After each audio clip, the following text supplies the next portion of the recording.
special assignment. It's hard to even imagine. What if terrorists took aim at Arizona's most popular tourist spot?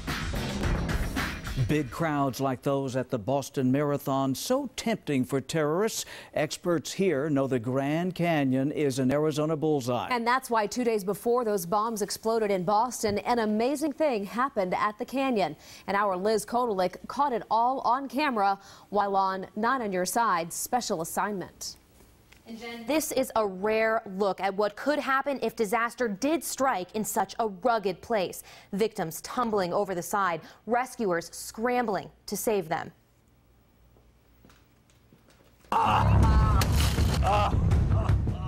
Arizona's crown jewel.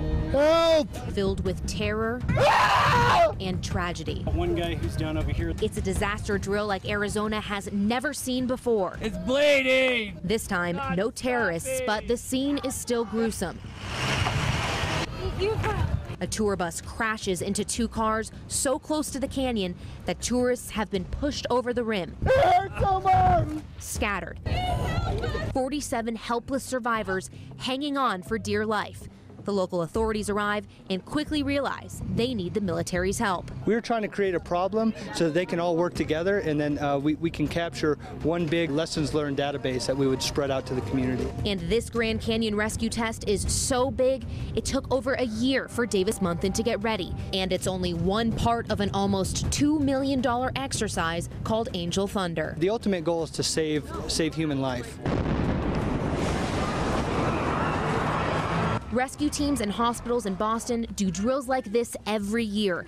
Doctors say that practice saved lives when terror came to them. But now, think about terror off the magnificent canyon. A mile deep, with no soft landings, and a big city with big hospitals is more than 400 miles away in Phoenix.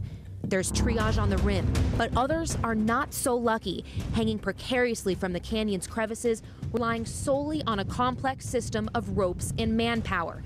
And this, steel traps lowered down to bring up victims thrown over the edge. When you look out and you're basically suspended in this cage almost, and you look out and you see nothing but air, yeah, it's a little intense. It's already been 2 hours into this emergency exercise, and rescuers have saved 41 out of the 47 victims, and more are coming up as we speak. Up slow. They haven't tried a rescue scenario this big since 9/11. We need to make sure that we can work together seamlessly without any issues.